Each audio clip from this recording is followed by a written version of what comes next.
अस्सलाम वालेकुम नाज़रीन, प्रोग्राम ग्राउंड जीरो के साथ मैं हूं शिफा यूसुफजई।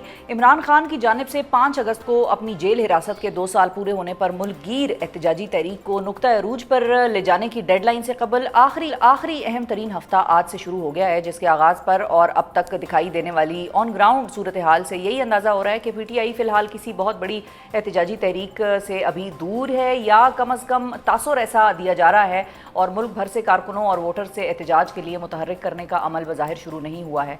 या तो ये एक डिलिबरेट मूव है PTI की, या फिर किसी किस्म की कोई तैयारी अभी तक उस तरीके की हुई नहीं है, या अभी भी तैयारी के फेज़ में। ये बातें खैर वक्त बताएगा। PTI क़यादत ने 5 अगस्त के मौका पर मीनार पाकिस्तान लाहौर के मकाम पर एक ग्रैंड जलसा ज़रूर करने का प्लान बना रखा है, मगर अभी तक पंजाब हुकूमत ने PTI को इस जलसे की ना तो कोई इजाज़त दी है और ना ही कोई इशारा ऐसा दिया है कि आप यहाँ पर ये जलसा कर सकते हैं। सो इस जलसे का इम्कान तो फ़िलहाल सिफर ही है। PTI के लिए एक भरपूर एहतजाजी तहरीक को लॉन्च करने और बाद में उसको इमरान खान की हिदायत के मुताबिक 5 अगस्त तक पीक पर ले जाने के हवाले से 3 बड़ी रुकावटें उस वक्त वाज़े तौर पर दिखाई दे रही हैं कि जब PTI बहुत बात कर रही है कि हम एहतजाज करेंगे। सबसे पहली रुकावट गुज़िश्ता हफ्ते जेल में कैद पार्टी की सीनियर क़यादत समेत opposition leader Punjab assembly Malik Ahmad Khan Bhachar और MNA अहमद चट्ठा को 9 मई केसेस में सज़ा होना है, जबकि अगले चंद रोज़ में मज़ीद ऐसी सज़ाएँ होने का खदशा भी जाहिर किया जा रहा है। पार्टी क़यादत को 9 मई केसेस में सज़ाओं के बायस खुद फ़ाल होने और PTI वोटर्स, वर्कर्स और सपोर्टर्स को मुतहर्रिक करने में शदीद मुश्किलात का सामना है। दूसरी बड़ी रुकावट PTI क़यादत और वर्कर्स में 5 अगस्त के एहतजाज से कबल नए केसेस के इंदराज और मुमकिन गिरफ्तारियों का खौफ है, क्योंकि हुकूमत इससे कबल ही ये तरीक़ाकार PTI के हर बड़े एहतजाज से कबल या ऐन उसके मौके पर कामयाबी के साथ इस्तेमाल कर चुकी है। तीसरी और सबसे बड़ी रुकावट किसी बैरूनी अंसर की पैदा की हुई नहीं है, बल्कि उसकी खालिक खुद PTI की मौजूदा क़यादत है, जो कि हैं शायद अंदरूनी इख्तलाफात का शिकार है और जिनके बायस अब एक वाज़ेह हिकमत अमली और एहतजाज को लीड करने के हवाले से किसी एक शख्सियत के नाम पर इत्तेफाक अभी तक सामने नहीं आ सका है। आज की ताज़ा तरीन इतलात के मुताबिक PTI ने 5 अगस्त को लॉ की इजाज़त न मिलने की सूरत में एक प्लान B बना लिया है, जिसके तहत हर हल्के में एहतजाज किया जाएगा। PTI अब 5 अगस्त एहतजाज के फाइनल राउंड से कबल किन तैयारियों में मसरूफ़ है और क्या ये वाकई ही एक कामयाब एहतजाज साबित हो सकेगा? ऑब्जेक्टिव क्या है PTI का इस एहतजाज को करने का? इस हवाले से गुफ्तगू करने के लिए हमारे साथ मौजूद है पाकिस्तान तहरीक इंसाफ के मरकज़ी सेक्रेटरी इत्तलात और रुकन कौमी असम्बली शेख वकास अकरम साहब। अस्सलाम वालेकुम शेख साहब। बहुत शुक्रिया शेख साहब, आपने वक्त निकाला। सबसे पहले तो ये बताइए कि 5 अगस्त इज़ राउंड द कॉर्नर और वो आप लोगों का मामला है ऐसा कि जिस पर आप लोगों ने एहतजाज को पीक पर लेके जाना है, तो बाकायदा तौर पे एहतजाज का आगाज़ आप लोगों की तरफ से कब से इरादा रखते हैं कि लॉन्च कर दिया जाएगा? देखिए जी, आगाज़ तो उसी दिन हो गया था जिस दिन चीफ मिनिस्टर KP पंजाब के, KP के और नेशनल असम्बली के जो मेंबरान हैं उनको इस्लामाबाद से लेके लाहौर की तरफ गए थे। हमारा एहतजाज ख़ुसूसन एहतजाज तो 9 मई से onwards the whole in state of protest, I have been saying it for very long now. और इवेंट्स जो है, ये जो 5 अगस्त का इवेंट है, इसका आगाज़ उसी दिन हो गया था जिस दिन ये सारे मेंबरान जो है वहाँ गए थे खान साहब की डायरेक्शंस के मुताबिक। अब उस दौरान उस दिन से लेके आज तक अगर आप सोशल मीडिया देखें क्योंकि आपके TV चैनल्स तो दिखाते नहीं हमारी एक्टिविटीज़, अगर आप देखें तो आपको नज़र आएगा कि पंजाब के मुख्तलिफ अजला में अपनी कैपेसिटी के मुताबिक लोगों ने मोबिलाइजेशन शुरू किए हैं। कहीं पे कन्वेंशंस, कहीं पे रैलीज, कहीं पे पम्फलेट्स तकसीम हो रहे हैं, कहीं पे फ्लैग होस्टिंग हो रही है और डिफरेंट छोटे डिफरेंट तरह के प्रोटेस्ट हैं जो हो रहे हैं। एक सीरीज है। दूसरी तरफ आप देखते हैं कि सिंध में भरपूर तरीके से, अभी जनरल सेक्रेटरी साहब भी वहाँ थे 2-3 दिन पहले, बड़ी ज़बरदस्त एक्टिविटीज़ हो रही हैं सिंध में। और जो पंजाब में फस्तायत है उसके मुकाबले में सिंध में पॉलिटिकल एक्टिविटी का स्पेस जो है वो नज़र आता है और वहाँ वो हो रही है। वहाँ रुकावट वहाँ भी है, फस्तायत वहाँ भी है। हफ्ता पहले वहाँ भी हमारी रैली पे पुलिस का हमला हुआ, मगर बहरहाल वहाँ पे अच्छी एक्टिविटी हुई। दाऊद शाह देखिए, अब कल उसने दुकी में भी एक रैली की, उससे पहले पिछले एक हफ्ते में 3-4 बड़े इवेंट्स कर चुका है। यहाँ पे KP में जो है वो मुख्तलिफ अजला के अंदर बहुत बड़े बड़े इज्तिमात जो हैं वो हो रहे हैं। So this is basically it's still on going process, protest are going on, this is a peaceful protest जो कि हमारा आईनी हक है और हर सूबे का सदर उसको लीड कर रहा है। KP के अंदर जो है, KP के अंदर खान साहब ने ये जिम्मेदारी अली अमीन साहब के जिम्मे लगाई है। जो लास्ट मैसेज आया अगर आप देखें तो अली अमीन, सलमान अकबर राजा, और गौर साहब को इस पे जोर देने के लिए कहा गया है। और केपी को उनका सूबा है वो करेंगे। आलिया हमजा साहब पंजाब के लिए प्लान उन्होंने तैयार किए हुए। आपने देखा कि उन्होंने बड़ी रेगुलर मीटिंग्स की हैं और रीजन्स में। उसके बाद अगर आप देखें Balochistan, so it's on going. अब एग्जैक्टली अब उस दिन कौन क्या करेगा ये तो सूबाई सदूर जो है उन्हीं का प्लान है, and they are keeping वो it to plan their heart. अच्छा बन गया हुआ है। And I think you have already mentioned why they are keeping it to their heart, because जो कार्रवाइयाँ हो रही हैं, मसलन लाहौर में इस वक्त बड़ा ही शदीद क्रैकडाउन है, उसको मीडिया नहीं कवर कर रहा है, मगर बहरहाल वहाँ पे छापे पड़ रहे हैं, लोग उठाए जा रहे हैं, अदालतों के हाथों में से लोग उठाए जा रहे हैं। Any number that you have from Lahore के कितने लोग आप लोगों के अभी रिसेंट दिनों में अरेस्ट हुए हैं? देखिए दर्जनों जो है छापे पड़ रहे हैं, लोग इधर उधर हो चुके हैं, कुछ लोग पकड़े भी गए हैं, मगर छापे तो रोज रात को पड़ रहे हैं ना जी। उन्हीं लोगों के घर बार बार वो जो एक लिस्टें बनी हुई है एक्टिविस्ट की, हमारे दोस्तों की, औरतों मर्दों की, तो पड़ रहे हैं वहाँ पे छापे। तो शेख साहब फिर अब प्रॉब्लम ये है कि यहाँ पर या तो आपने गवर्नमेंट की नाक में दम करना है या गवर्नमेंट ने आपकी नाक में दम करना है। इसकी कोई दरमियानी विन विन सिचुएशन नहीं ना, हमने नाक में देखे नहीं, हमने एक नाक में दम किया हुआ है तो इसीलिए तो उनको छापे मारने पड़ते हैं। हमने तो इतना नाक में दम कर दिया था कि उनको गोलियां मार के हमारे बंदे शहीद करने पड़े थे। नाक के दम होता है तो लोग एक करंट आते हैं ना, नहीं तो वो आप जो लोग निजी कर, सुकून से बैठे होते हैं उनको तो ये वाहियात किस्म के काम नहीं करने पड़ते। हुकूमतें तभी ऐसे ओछे हथकंडे इस्तेमाल करती हैं जब उनके नाक में दम हो जाता है, और नाक में दम हम क्यों ना करें, हमारा आईनी हक है कि हम एहतजाज करें। ठीक है, वो तो आप हमें देखें असम्बलियों से अगवा करते हैं, आप अदालतों में फैसले नहीं होने देते, जमानतें नहीं होने देते, MNA MP आप हमारे डिस्क्वालीफाई करते जा रहे हैं, आप बेलें हमारी नहीं होने देते हैं, पार्लियामेंट में प्रोसीडिंग्स नहीं होने देते, आप हमारे सब मुस्तैयद करते हैं। तो अगर हमारे पास प्रोटेस्ट नहीं होगा तो और क्या रास्ता है, की करिए फिर, सौ जाइए घर जाके, की करिए। तो वो प्रोटेस्ट मजीद नाक में दम करने के लिए किस तरह इनफ बनाएंगे आप लोग? मतलब वो कौन करेंगे जी, करेंगे सारे। देखें जो अपनी क्योंकि इस मर्तबा आप लोग इस्लामाबाद नहीं आ रहे ना, इस मर्तबा जो मौजूदा कैपेसिटी है पाकिस्तान तहरीक इंसाफ के वर्कर की, उससे बढ़ के ही वो बेचारे करेंगे जो भी करेंगे। वर्कर तो करता है ना शेख साहब, वर्कर तो कर रहा है बेचारा, वर्कर तो गोलियां भी खा रहा है, वर्कर तो शहीद भी हो रहा है, वर्कर से तो गिला किसी का नहीं होगा, खान साहब का अपना भी नहीं होगा। लेकिन जो प्रॉब्लम है वो प्रॉब्लम ये है कि एक यूनिफाइड वे में PTI एहतजाज किस तरीके से करेगी, और क्योंकि इस्लामाबाद पहले जो नाक में दम होता था गवर्नमेंट का, मुझे आपकी समझ नहीं आ रही। यूनिफाइड क्या यूनिफाइड होता है? मैं आपको कह रहा हूँ कि हर सूबे का सदर जो है वो अपने अपने सूबे को लीड करेगा। यूनिफाइड क्या, हम सारों को सूबों से उठा के उनको सेंटर में इकट्ठा कर दें और पीछे से कौन चलाएगा वहां पे प्रोटेस्ट? हर कोई अपने अपने उसमें सूबे में कर रहा है, they have their own plans. Imran Khan साहब ने बड़ी सख्ती से कह दिया था कि कोई इस्लामाबाद की तरफ नहीं आएगा, so that's not even the plan as directed by Imran Khan साहब। अच्छा, और खैबर पख्तूनख्वा में, पेशावर वगैरह में एहतजाज करने से देखें लास्ट टाइम लाहौर गए हैं, तमाम MNAs MPs गए, वो एहतजाज तो नहीं था शेख साहब, एहतजाज तो नहीं कहे ना उसको एहतजाज कैसे हम कह सकते हैं? उससे क्या फर्क पड़ा गवर्नमेंट को? कहाँ उनके कान पे जूं रेंगी? क्या मतलब है उसको? आप एहतजाज समझते हैं जो यहाँ से खैबर पख्तूनख्वा का MPA गया? और आप क्या बात कर रही हैं शिफा, क्या बात कर रही हैं आप? जिस सूबे के अंदर 9 मई से लेके उस दिन तक मॉल रोड के ऊपर एक झंडा किसी को लहराने की इजाजत नहीं थी, वहां 500 गाड़ियों का काफिला झंडों समेत इमरान खान के नारे मारता हुआ पूरे लाहौर शहर में गुजरा है। कोई एक्टिविटी आपने देखी है 9 मई के बाद इस किस्म की वहां पर? और क्या होता है? अब कर ले कोई, ऐसे नहीं होता है। आप देखें ना, यही चीज है ना कि हम वो, अब आप लोगों की परसेप्शन और है, उसका तो हम कुछ नहीं कर सकते। एक चीज मुमकिन ही नहीं थी, वो उन्होंने की है जाके और उसमें किसी वर्कर को इसलिए इन्वॉल्व नहीं किया कि हम नहीं चाहते थे कि वो प्रॉब्लम्स में आए, और उनका गिला था कि वो नहीं आते हैं। और वो गिला भी ऐसे ही है कि हर इलाके में से वर्कर को MNA MPA निकाल के लाता है जी, सीधी बात है। अब जो मर्जी बातें करता रहे, सारा हमारे पास रिकॉर्ड मौजूद है। अब हर MNA MPA नोन नहीं होता, उसकी शक्लें आप लोगों को पता नहीं है, वो मीडिया सेवी नहीं है, इसका ये मतलब नहीं है कि निकलते नहीं है। हाँ, ऐसे भी हैं जो नहीं निकलते हैं, मगर मेजॉरिटी हल्कों में से लोग, KP में से जो लोग आते हैं, मेजॉरिटी उनके अपने MNAs MPAs उनके साथ आते हैं। पंजाब में से जो लोग निकलते हैं, मेजॉरिटी उनके MNAs MPAs उनके साथ होते हैं। उनका ख्याल करना, उनको लाना ले जाना तादाद थोड़ी है, क्योंकि वहां पे जो जुल्म पंजाब में हो रहा है वो जिम्मेदारान पे MNAs MPAs भी उतना ही हो रहा है जितना वर्कर्स के ऊपर हो रहा है।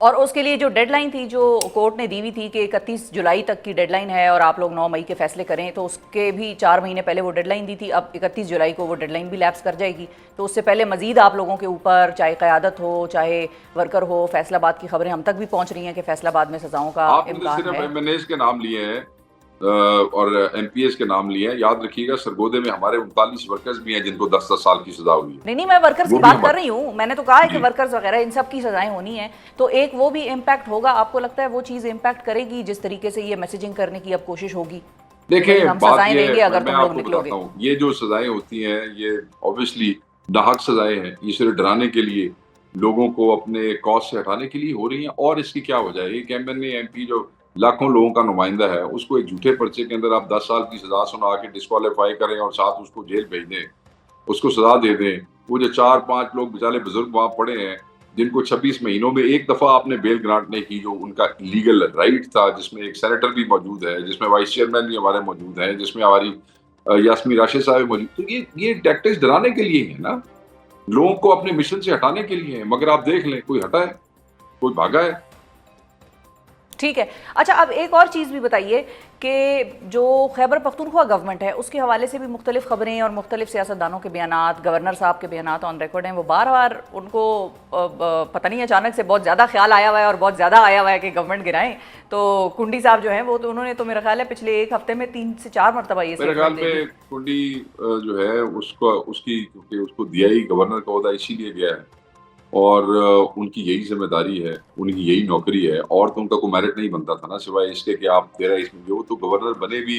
मैं आपको बताता हूँ कि वो गवर्नर बने भी जो है वो इसी वजह से है क्योंकि वो उस इलाके से हैं जहाँ का चीफ मिनिस्टर है। और उनका क्या मेरिट बनता था, तो अपनी अब सीट तो जीत नहीं सके थे। ठीक है, तो अगर वो बन गए हैं तो अब उनकी नौकरी ये है कि उन्होंने सिर्फ उनके खिलाफ बात करनी है, उनके खिलाफ बात करनी है और उन्होंने वो करना है। तो मैं ये उनको सिर्फ उनके कहूंगा खिलाफ कि सिर्फ चीफ बात ही मिनिस्टर होगी, बात की हद तक ही रहेंगे सुन आप ले, लोग? आगे जी सुन ले मेरी बात, आगे सुन ले मेरी बात। चीफ मिनिस्टर ने जो इस्लामाबाद में हम सब ने, पूरे पाकिस्तान की क़यादत ने इकट्ठे होकर प्रेस कॉन्फ्रेंस की थी, आपको याद है? जी जी। उसमें कहा था कि आ जाओ, ब्रिंग इट ऑन। जो कुंडी साहब, मैं भी कुंडी को यही कहता हूँ, ब्रिंग इट ऑन। बातें करने की बजाय ना, वो जिसको तुम इमरान खान की जिस मुजाहिद को बार बार चैलेंज कर रहे हो कि हम उसको हटाना चाहते हैं, वो तो कहते हैं आओ ना। ये जो है ना, ये जो सारा तूफान जो चाय की प्याली के अंदर है, ये गवर्नर हाउस के अंदर ही आता है और गवर्नर हाउस में ही खत्म हो जाता है। 4 दिन पजीराई होती है। ये ना हो कि ये गवर्नर हाउस भी हाथ से जाता रहे इनके। अच्छा, नहीं अभी वो तो कंफर्टेबल पोजीशन में है। अभी तो जो दूसरी बात पूछ रहे हैं लोग एक दूसरे नहीं, से, वो और आजकल कंफर्टेबल जो पोजीशन में है तो ऐसी कितने अनकंफर्टेबल पोजीशन है। चाको आपने देखा हमारा एमपीए भाग गया केपी में से, क्या नहीं हुआ? कोई भागा नहीं है, लेकिन डिस्क्वालिफिकेशंस के हवाले से हमें पीटीआई के भी मुख्तलिफ साथी जो हैं वो भी खदशात का इजहार तो बहरहाल कर कर रहे लें, हैं। केपी में किसी को डिस्क्वालीफाई करना है तो इलेक्शन होगा, हमारा ही बंदा आएगा। और यहाँ पर एमएनएस जो हैं आपके कौमी असेंबली में, उनकी लीडर ऑफ द ऑपोजिशन के हवाले से हम बात सुन रहे हैं, उमर अयूब साहब के हवाले से। जी बिल्कुल। और इलेक्शन कमीशन का एक लेटर मैंने देखा है अभी जी आपकी गुफ्तगू से थोड़ी देर पहले। ये बड़ी ज्यादती है कि इतना जल्दी, ये जो इसको कहते हैं इनडिसेंट हेस्ट अंग्रेजी में कहेंगे, ये जो है ना बेहुदा किस्म की उजलत का मुजाहरा इलेक्शन कमीशन ने किया है। तो लफ्ज तो अंग्रेजी में तो यही है, उर्दू में मैंने अब आपको खुद वो कर दिया है। जी।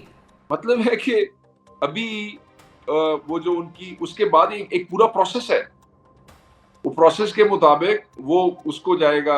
और वो ये एक इनको इतनी जल्दी पड़ी हुई है नून लीग को सिंगल मेजॉरिटी पार्टी बनाने की कि आप ये देख लें। मैंने बिल्कुल लेटर पढ़ा है, उसमें आपने इनका नाम लिया, चट्टा साहब का नाम लिया, आपने बच्चर साहब का नाम लिया और बिलाल एजाज साहब भी हैं इसमें, जिनकी सीट तो उन्होंने पहले ही ले ली है। अब तो सिर्फ एक वेंडेटा ही है और तो हम कुछ नहीं कह सकते। But let me tell you, ये सारे वो शेर हैं, ये सारे मुजाहिद हैं, ये इमरान खान के साथ खड़े थे, इमरान खान के साथ खड़े रहेंगे।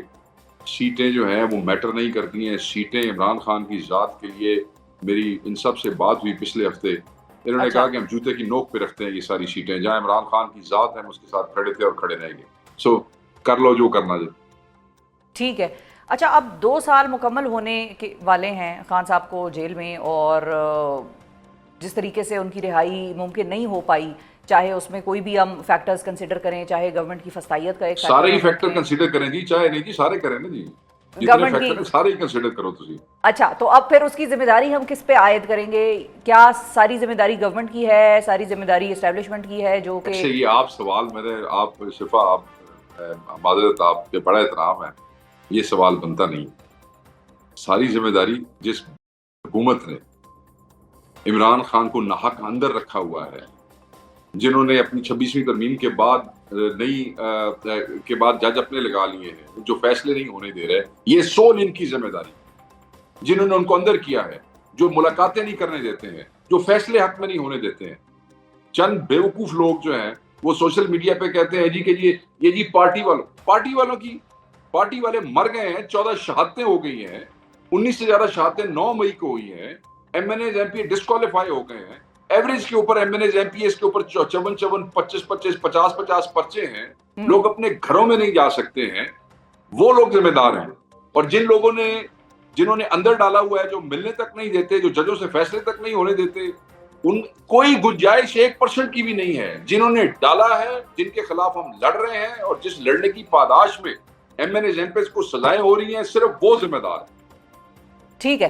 अच्छा, नेट इफेक्ट इस एहतजाज का आप लोगों के लिए ऑब्जेक्टिव क्या है? नेट इफेक्ट, क्योंकि तहरीक तहफ़्फ़ुज़ आईन पाकिस्तान के हवाले से भी होता है शिफा, हाँ जी, register your point, to register your point, एक ही होता है एहतजाज का नुक्ता। हम इमरान खान साहब की रिहाई के लिए एहतजाज कर रहे हैं। हम कह रहे हैं कि वो नाहक जबर के नतीजे में वो अंदर है, रेस्टोरेशन ऑफ डेमोक्रेसी है, विड्रॉल ऑफ 26वीं तरमीम है, ह्यूमन राइट्स अब्यूज हैं हमारे। अब तो चीजें, एजेंडा तो इस ब्रॉडर एजेंडा है ना, सिंबॉलिक तो ये इसलिए है क्योंकि 5 को खान साहब गिरफ्तार हुए थे, तो it has to give this message. So yes, वो पीक होगी and then this will go on. तहरीकें चलती रहती हैं, दिस विल गो ऑन, लोग कुर्बान होते रहेंगे इसके अंदर, तहरीकें चलती रहेंगी। कोई एक जाएगा तो कोई दूसरा आ जाएगा, वो दूसरा जाएगा तो कोई तीसरा आ जाएगा, तहरीक नहीं रुकेगी। रजिस्टर कराना इज द ओनली पर्पस, मतलब ये मैं जानना चाह रही नहीं, और तोड़ा की ख्याल है उतो जाके जेल पान के, तो मतलब है कि ऐसी कोई मुसल्ला जत्था, सियासी पार्टी है ना, कानून और आइन के दायरे में। कई बंदे सोशल मीडिया पे सवाल करते हैं, वो जी सिर्फ मजम्मत ही कर रहे, तो और की करिए जाके खुदा ना खासा, मतलब है जाके बंदे मार छटिए। नहीं, बंदे मारने और बड़े रास्ते होते हैं। सियासी पार्टियां यही करती हैं, सियासी पार्टियां और क्या करती है, मुझे आप बताएं। मतलब ये मैं पूछना चाह रही हूँ कि ये एक दिन का एहतजाज होगा जो 5 अगस्त को रजिस्टर होकर खत्म हो जाएगा, या आप लोग बैठेंगे, या मजीद जिस तरीके का इस्लामाबाद में एहतजाज पीटीआई करती रही है? की तरफ से कोई डायरेक्शन नहीं है मेरी बहन, कोई ऐसी डायरेक्शन नहीं है बैठने की। ये ऐसे लोग फिर कहानियां लेके शुरू हो जाते हैं। और लाहौर के जलसे की डायरेक्शन नहीं है।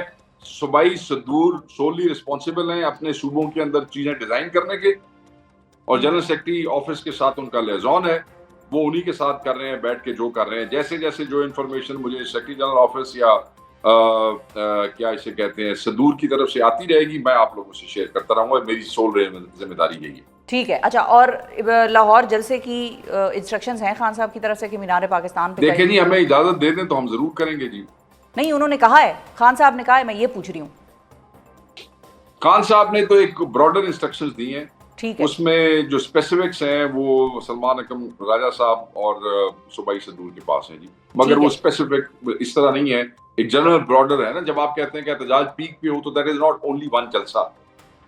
हाँ, एग्जैक्टली, यही मेरा पॉइंट। बिल्कुल, इन द पास्ट, जलसे तो we have been doing in the past, that can not be a peak ना, वन जलसा can not be a peak. Exactly, different events, बिल्कुल डिफरेंट इवेंट्स। यही मैं आपसे सुनना चाह रही थी, या यही मैं जानना चाह रही थी कि it would be a different events का एक मजमुआ ऑल टुगेदर, सारी एक तहरीक बाकायदा तौर पे, वो हम जानना चाह रहे थे एग्जैक्टली। और फाइनली ये बताइए शेख साहब के कासिम और सुलेमान के हवाले से कोई है प्लान पार्टी का, या आप लोगों की कोई उनसे बातचीत? जी, रीमा खान साहब ने हमें खबर दी थी कि वो अमेरिका जा रहे हैं और उसके बाद पाकिस्तान आएंगे। वो अमेरिका से लंदन चले गए हैं। अभी तक फैमिली की तरफ से, क्योंकि पार्टी उनके साथ डायरेक्टली नहीं करती इंटरैक्ट, फैमिली की तरफ से हमें उनके पाकिस्तान आने की कोई डेट सो फार नहीं दी गई। अगर डेट दे दी गई तो खान के बच्चे हैं, हमारा खान से अकीदत का रिश्ता है, तो खान के बच्चों से भी हमारा एक रिश्ता है। अब वो आएंगे, अपने वालिद के लिए खड़े होंगे, तो हम भी उनके साथ होंगे। ठीक है। और आखिरी चीज़ के, क्या उनको वीज़ा दरकार होगा पाकिस्तान एंटर करने के लिए, या उनके पास नाइकॉब कार्ड्स वगैरह हैं? इसके बारे में कुछ है? मेरे पास इसके बारे में कोई इतला नहीं है। इससे मैं गलत बात करूं। ये फैमिली के जो चीज़ें हैं उनके ऊपर हमने कभी, खान साहब ने क्योंकि अपने बच्चों को सियासत से, इन सारे मैटर्स से हमेशा दूर रखा है, तो उनकी इंफॉर्मेशन ऐसे पब्लिक नहीं है जैसे ये बाकियों के बच्चों की है। So we don't know because they are not interested in politics. ठीक है, If they come, they'll only come for their father. बहुत शुक्रिया अदा करेंगे शेख वकास। नाजरीन हमारे साथ मौजूद हैं और अब प्रोग्राम में जिक्र मुआशी फ्रंट पर इस वक्त भरपूर तरीके से डिस्कस होने वाले दो अहम इशूज़ का, जिनमें से एक है डॉलर की रुपए के मुकाबले में मुसलसल बढ़ती कदर का, और दूसरा इशू मुल्क में चीनी की किल्लत और उसकी बढ़ती कीमत का है। डॉलर की कीमत के हवाले से आज पाकिस्तान बिजनेस फोरम ने ये मुतालबा कर दिया है कि इसको 260 रुपये मुकर्रर किया जाना चाहिए, जो कि इस वक्त सरकारी तौर पर 285 रुपये है, जबकि डॉलर की ब्लैक में यानी कि अनऑफिशियल तरीके से जो खरीदो फरोख्त होती है उसमें 300 रुपये तक की फरोख्त होने की खबरें भी सामने आ रही हैं। इसी तरह मनी एक्सचेंज डीलर्स एसोसिएशन भी डॉलर की मौजूदा कीमत 250 रुपये की हद तक मुकर्रर करने का मुतालबा कर रही है। दूसरा अहम तरीन इशू इस वक्त मुल्क में चीनी की मुसलसल बढ़ती कीमतों का है, जो कि अब हुकूमत की जानिब से 165 रुपये फ़ी किलो की सरकारी कीमत के हिसाब से मुकर्रर किए जाने के बावजूद इस वक्त ओपन मार्केट में 190 रुपये से 200 रुपये के दरमियान फ्लोट कर रही है। डॉलर की कीमत ज़्यादा होने की वजह क्या है और चीनी अब क्या शक्ल इख्तियार कर सकता है, इस हवाले से गुफ्तगू करने के लिए हमारे साथ मौजूद हैं माहिर टैक्स उमूर हैं और मुआशी तज्ज़ियाकार हैं अशफाक तोला साहब। अस्सलाम वालेकुम तोला साहब। वालेकुम अस्सलाम। बहुत शुक्रिया तोला साहब। कोई डॉलर लेके आए हैं कि नहीं? आज आपको पता था हमने डॉलर पे बात करनी। हाँ, $500 मैंने लिए हैं आज। अच्छा। तो आपको चाहिए आप ले लें। अच्छा, नहीं थैंक यू। तोला साहब सबसे पहले ये बताइए कि वो तो अज़राए तफन्नुन नाजरीन, तोला साहब हमारे बहुत रिस्पेक्टेबल हमारे बड़े भाइयों की तरह।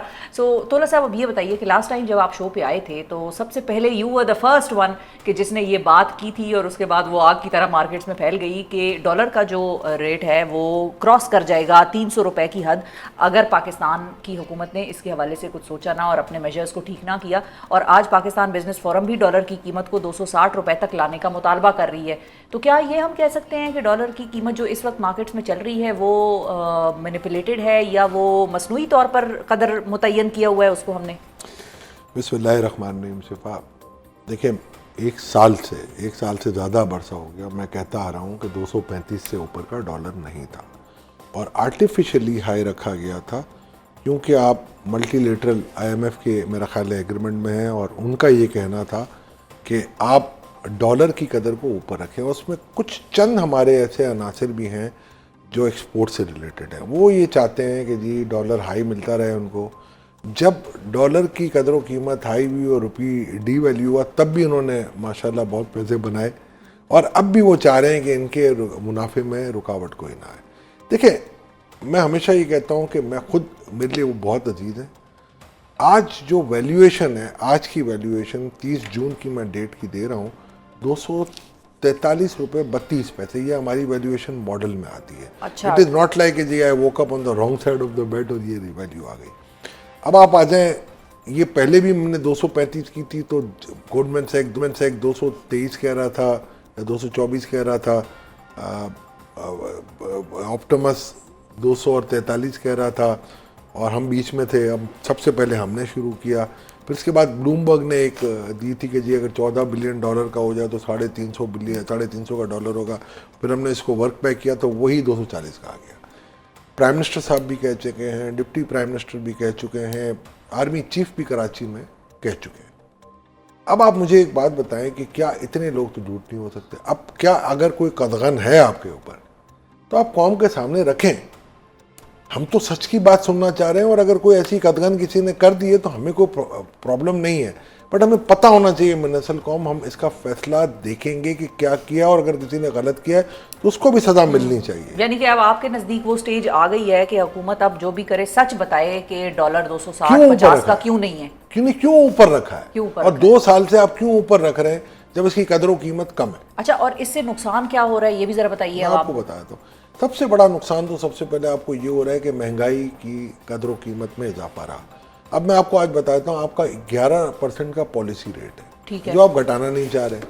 इन्फ्लेशन आपका 3.2% है। तो यह दुनिया के किस मुल्क में आपका 7.8% का डेल्टा है, यानी पॉजिटिव इंटरेस्ट रेट, जो आपका इन्फ्लेशन है उससे डबल ट्रिपल होके आ रहा है। दुनिया के किस मुल्क में, मुझे कोई भी हमें बता दे। और ये क्या वजह है, हम क्यों रखना चाह रहे हैं, हम क्यों ये कहना चाह रहे हैं कि हमारा इन्फ्लेशन बढ़ेगा, हम क्यों इसका फ़ायदा नहीं उठा रहे। हर 1% पे हुकूमत 550 अरब का सूद अदा करती है। तो अगर हम 4% भी कम करें, जैसे ये पाकिस्तान बिजनेस फोरम या गौहर एजाज साहब की आप बात शायद कर रही हैं, and Gauhar I have discussed in detail with Gauhar, मैंने इनको कहा कि आप ज्यादा बता रहे हो। वो कह रहे हैं कि 6% पे आनी चाहिए। ये 6%, ये 4%, चले 6% आ जाए दिसंबर तक, उन्होंने कहा है। मैं आपको यही कह रहा हूँ, बिल्कुल सही कह रहे हैं। आज कम से कम आप 4% या 3% तो कम करें, और कम से कम आप अपना 2000 अरब बचाएं। और 2000 अरब में से 1000 अरब मैं पहले आपके प्रोग्राम में भी कह चुका हूँ मीडिया पे, कम से कम बेनज़ीर इनकम सपोर्ट में दें। गरीबों की आप कोई ना कोई उनके लिए सोचें यार, उनकी जुम्मा है आप उनकी परवरिश। आप अगर 1000 अरब आप बेनज़ीर इनकम सपोर्ट प्रोग्राम में दे दें तो आप देखें आपकी तकदीर बदल जाएगी। उन बेचारों के साथ सुलह रहमी करें आप, और खुदा खौफ करें। ये आप IMF के प्रोग्राम में रह के आप इस तरीके से अगर आप चलेंगे तो मैं नहीं समझता हूँ कि आप इस कौम को बिल्ड कर। मेरा अपने लिए मैं कुछ नहीं कर रहा, मैं कौम के लिए कर रहा हूँ। मैंने पहले भी बोला था आपके प्रोग्राम में, आज भी बोल रहा हूँ, अगर मैं उस वक्त ये अलार्म बेल नहीं देता, रेड फ्लैग हम आपके प्रोग्राम से रेज नहीं करते, तो आज ये एक्शन नहीं होते। और ये कोई ऐसा नहीं हुआ है कि डॉलर की कदरों कीमत को इंपोर्ट की वजह से बढ़ी, सिर्फ सट्टे की वजह से। और ये हुआ कि स्मगलिंग जो हो रही थी cross border, Afghan transit trade के थ्रू, या अफगान स्मगलिंग या ईरान की स्मगलिंग, तो मलिक बुस्तान साहब ने भी एक प्रोग्राम में कहा है कि जी कि वो सामने बाहर खड़े होते हैं, वो ज़्यादा रेट दे के ले जाते हैं। तो आप मुझे एक बात बताइए, किसकी जिम्मेदारी है कि उसको रोका जाए? और ये अगर आप इन्होंने रोका है, थोड़ी सी आर्म ट्विस्टिंग की। आज आप अगर अखबार में पढ़ेंगे, एक अखबारी तराशे में आया है मेरा ख्याल है डॉन में, कि एक मीटिंग और होनी थी बैंकों के साथ, वो भी नहीं हुई। वो हुई है पता नहीं, शायद उसके अंदर भी ये तय होना था कि यार आप क्या चाह रहे हैं। देखिए, जब IMF आ रही थी, जब केयर टेकर सेटअप था, जी जी, तो ये 286 से 276 आ गया था, ठीक है जी। अचानक से 3 दिन में 286 आ गया, कोई कदगन थी ना। आप कौम को क्यों नहीं बता रहे कि किसने कमिटमेंट किया है? ठीक है, कमिटमेंट की है किसी ने, ठीक है, बिल्कुल सही है, हुकूमत को बताना चाहिए। दूसरा ये है कि अगर आप फर्ज करें महंगाई में कमी आती है, तो ये जो इन्फ्लेशन है वो डिफ्लेशन में चला जाएगा, और फिर आप कह सकते हैं कीमतों में कमी वाकई हुई है। अभी तो ये है ना, कीमतों के इजाफे में कमी वाकई हुई है। जी, या परचेजिंग पावर पैरिटी में ही कमी वाकई हो गई। और ठीक है ना। अब मुझे ये बताएं कि मैं क्यों नहीं चाहता। अब इंपोर्ट आप खोलने की बातें कर रहे हैं, भाई आप मुझे बताएं, आप गाड़ियां इंपोर्ट करके क्या करेंगे? आप देखें हर दूसरे दिन आधे आधे पेज के बड़े बड़े इश्तिहारात, ये फलानी की EV आ गई, ये फलानी की, ये कहाँ से? डॉलर से ही जा रही है ना, ऑफिशियल इंपोर्ट हो रहा है। क्या जरूरत है, मुझे बताइए। बिल्कुल सही है। अच्छा, एक और जो दूसरा इशू है हमारा तौला साहब, वो भी आपसे डिस्कस करना बड़ा ज़रूरी है कि कुछ अर्सा पहले हमने देखा कि चीनी की एक्सपोर्ट की इजाज़त दी गई, फिर चीनी एक्सपोर्ट की गई, फिर उसकी कीमत यहाँ से बढ़ गई क्योंकि यहाँ पर वो सप्लाई कम थी और डिमांड उसकी ज़्यादा थी। फिर उन्होंने कहा कि अच्छा भाई अब इंपोर्ट ही कर लो, आवाम को चीनी तो खिलानी है। अब इंपोर्ट हो गई और चीनी की कीमत इस सारे फैसला साजी में बढ़ गई। यहाँ पर किसने माल बनाया, माल नहीं बनाया, किसी ने बनाया, यहाँ पर क्या हुआ? और हर दफ़ा ये साइकिल चलता है। मैंने कल भी एक मीडिया में यही बात की थी कि देखें, चीनी का एक बहुत बड़ा मसला है। चीनी मीठी होती है ना, तो मिठास में मार देती है हमें। इशू ये था कि आपके जो रेलेवेंट डिपार्टमेंट है, उन्होंने कहा कि जी हमने असेस कर लिया है कि जी चीनी होगी, हमें कोई प्रॉब्लम नहीं होगा और इस रेट पे अवेलेबल होगी, और आप एक्सपोर्ट कर दें, आप एक्सपोर्ट अलाउ कर दें। अच्छा, आप डिसीजन लिया और आपको ये पता है बड़ा इसमें प्रोट्रैक्टेड एक चला, मीटिंगें चली, उसमें रेट तय हुए, सब कुछ हुई। अब एक अश्योरेंस दी थी शुगर मिल एसोसिएशन ने कि वी विल मेक श्योर कि ये चीनी इस रेट पे अवेलेबल होगी। Now it is their turn to fulfil their promise. तो ये अब गवर्नमेंट का काम इस हद तक रह गया है कि उनको बोले भाई आप प्रॉमिस फुलफिल करें। तो गवर्नमेंट तो लेकिन लग रहा है बेबस हो उनके आगे। देखिए, बेबस अगर है तो मेरा ख्याल है फिर गवर्नमेंट तो ना होगी। गवर्नमेंट का काम ही बेबस होना नहीं है। गवर्नमेंट का काम ही होता है अपनी रेट चलाए। भाई अगर आपने एक एश्योरेंस दी है और आपने मुनाफा कमाया है तो आप अपने मुनाफे से हमें पैसे दें। आज भी शुगर की प्राइस इंटरनेशनल मार्केट में $470 से ऊपर नहीं है। तो अगर मैं देखूं तो 133 रुपए का पर केजी से ऊपर नहीं आ रहा शुगर का। और अगर मैं इसमें ट्रांसपोर्टेशन वगैरह, क्यों पाकिस्तान में तो ट्रांसपोर्टेशन होनी नहीं चाहिए, अगर ये एक्सपोर्ट भी करते हैं तो 133 से ऊपर इनको नहीं मिलनी चाहिए। तो आज इनको ये मार्केट में 133 या 135 की अवेलेबल करनी चाहिए और 3-4 रुपये रख के 140 रुपये में आप दे सकते हैं विदाउट सेल्स टैक्स। बिल्कुल। तो सेल्स टैक्स आप ना लें और अब एक मरतबा आप ये क्रॉस लगा दें कि next time once bitten twice shy, never accept their promises. बिल्कुल सही है जी, बहुत शुक्रिया अदा करेंगे अशफाक यूसुफ तोला साहब। नाजरीन हमारे साथ मौजूद थे और जो मॉनेटरी टर्म्स हैं पाकिस्तान के रुपए के हवाले से, इस सारे मामले पर तोला साहब से बेहतरीन तज्जिया आपको कोई पेश नहीं कर सकता। और अब प्रोग्राम के आखिर में जिक्र रावलपिंडी में गैरत के नाम पर अपने ही खानदान के हाथों कत्ल होने वाली शादीशुदा खातून के केस में आज सामने आने वाली पेशरफ्त का। अब से 3 रोज़ कबल रावलपिंडी के इलाके पीरवधाई में अपनी मर्जी से दूसरी शादी करने वाली सिदरा को मकामी जरगे के सरबराह के हुक्म पर अपने वालिद, भाई और दीगर मुलजमान की जानिब से गैरत के नाम पर कत्ल किए जाने की खबर सामने आई थी, जिसके मुताबिक मुतासरा खातून ने उस्मान नामी शख्स से 12 जुलाई को मुजफ्फराबाद में निकाह किया था और मकतूला ने जुडिशल मैजिस्ट्रेट के सामने पेश होकर मर्जी से निकाह का बयान भी दिया था। जबकि सिदरा ने ये भी बताया कि पहला शौहर उसे ज़बानी तलाक दे चुका है। सिदरा के दूसरे शौहर उस्मान के वालिद ने यह दावा किया है कि निकाह के 4 दिन बाद मुसल्लह अफराद ने उनको पहले धमकियां दी और फिर कहा कि निकाह हो गया है तो लड़की वापस कर दो ताकि उसे बाज़ाब्ता तौर पर रुखसत किया जा सके। उस्मान के वालिद के बकौल उनके घर आने वाले अफराद सिदरा को अपने साथ ले गए और फिर पता ये चला कि उसे कत्ल कर दिया गया है। आज की मीडिया रिपोर्ट्स के मुताबिक मकामी मैजिस्ट्रेट की निगरानी में सिदरा की कब्र कुशाई और लाश की पोस्टमार्टम का अमल मुकम्मल कर लिया गया है, जबकि सिदरा के बाप, भाई और पहले शौहर समेत 8 मुलजमान पहले ही पुलिस की हिरासत में मौजूद हैं। इस केस के हवाले से मजीद जो अपडेट्स हैं उनके लिए हमारे साथ मौजूद हैं जियो न्यूज़ रावलपिंडी के नुमाइंदा शबीर डार साहब। अस्सलाम वालेकुम शबीर साहब। वालेकुम सलाम। बहुत शुक्रिया शबीर साहब। सबसे पहले तो ये बताइए कि सिदरा के कत्ल के हवाले से आज मजीद क्या तफसीलात जो हैं वो आपके सामने आई हैं? जी शिफा, आज मकतूला की डेड बॉडीज के जो नमूने हैं वो हासिल कर लिए हैं और ये सारा जो अमल है कब्र कुशाई का, ये इलाका मजिस्ट्रेट कमर अब्बास तार की निगरानी में हुआ और यहाँ पर डॉक्टर्स की भी टीमें आई थी। ये इस कत्ल के वाक़े में अब ये बात इस्टेब्लिश हो चुकी है कि ये जो कत्ल हुआ है ये एक फैमिली जरगे के नतीजे में हुआ है और ये जो सरबरा जरगे का था असमतुल्लाह खान, वो भी अब पुलिस कस्टडी में है और उसको भी आज कब्र की निशानदेही के लिए कब्रिस्तान बुलाया गया था और साथ जो और 4 मुलजमान है जिसमें गोरकन है, कब्रिस्तान के सेक्रेटरी है और एक रिक्शा लोडर का ड्राइवर है, जिस रिक्शे में इस मकतूला को घर से कब्रिस्तान तक ले जाया गया था पॉलिथीन बैग में ढांप के, तो उसको भी आज कब्रिस्तान में कब्र की निशानदेही के लिए इन 4-5 मुलजमान ने एक तो कब्र की निशानदेही की और उसके बाद जब मकतूला को कब्र से निकाला गया तो उन्होंने डेड बॉडी की भी निशानदेही की। अच्छा, ये जो अफसोस, ठीक है। अच्छा शबीर साहब, ये बताइए कि सिदरा के खानदान ने इस कत्ल को छुपाने की कोशिश किस तरह से की थी और फिर ये मामला खुला कैसे था एग्जैक्टली? जी, इस अफसोसनाक वाक़े का आगाज होता है 11 जुलाई, रवा माह 11 जुलाई से, क्योंकि 11 जुलाई को मकतूला की लड़ाई होती है अपने शौहर के साथ, जो इसका पहला शौहर है जो गिरफ्तार भी है, जियाउर रहमान। उसके साथ इनका लड़ाई झगड़ा होता है। ये घर चली जाती है अपनी वालदा के घर, क्योंकि इसके वालिद फौत हो चुके हैं, तो इनकी वालदा ने लड़की के चचा से शादी की है, यानी अपने देवर से शादी की है। तो ये अपने घर चली जाती है, अपनी वालदा को बताती है कि इसके जो शौहर ने उसको ज़बानी तलाक दे दी है। खैर, ये उसी रोज 11 जुलाई के दिन ही मुजफ्फराबाद जो दूसरा लड़का है उस्मान, जो सामने आ चुका है, जिन्होंने कल गिरफ्तारी भी दी है, उसके साथ मुजफ्फराबाद चली जाती है। वहां चूंकि वो सारा मामला जो है सामने आ चुका है, आपके भी इल्म में है कि उस्मान के वालिद ने इनका निकाह कराया, वहां जुडिशल मजिस्ट्रेट के सामने उन्होंने बयानात भी जमा कराए और उसके बाद इन्होंने अपना एक हल्फिया बयान भी जमा कराया कि वो अपनी मर्जी से आई है।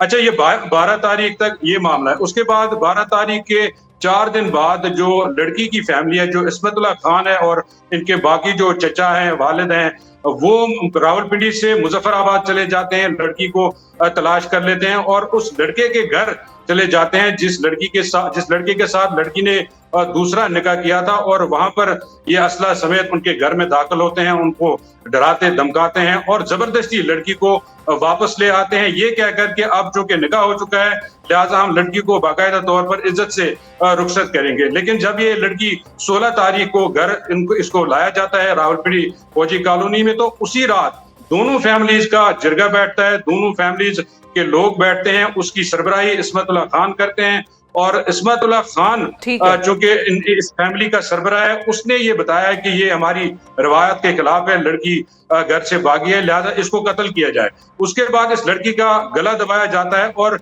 हमारी मालूमात के मुताबिक इस लड़की का जनाजा नहीं पढ़ा गया, लेकिन जो गोरकन कब्रिस्तान के उन्होंने जो पुलिस को बयान दिया है उसमें यह बताया गया है कि इस्मतुल्लाह खान ने कत्ल के बाद इस लड़की का घर में ही जनाजा पड़ा है और उसके बाद इसको कब्रिस्तान ले जाया गया और दफन किया गया और कब्र के निशानात ठीक है। भी मिटाए गए। ये कहानी 21 जुलाई को खुलती है, जब जो लड़का है जो इसका साबिक शौहर है, वो जब एक एफआईआर दर्ज करवाता है कि उसकी बीवी चली गई है जेवरात लेके, पैसे लेके। अच्छा, तो उसके ठीक। बाद ये कहानी सामने आती है, उसके बाद पुलिस जब इन्वेस्टिगेट करती है, उसके बाद गिरफ्तारियां अमल में लाई जाती हैं। बिल्कुल ठीक है जी, बहुत शुक्रिया अदा करेंगे शबीर डार। नाजरीन, हमें सिद्रा कत्ल केस के हवाले से अपडेट कर रहे थे। आज के प्रोग्राम से मुझे दीजिए इजाज़त। अपना बहुत ख्याल रखिए, हमें और पाकिस्तान को दुआओं में याद रखिए। अल्लाह हाफिज़।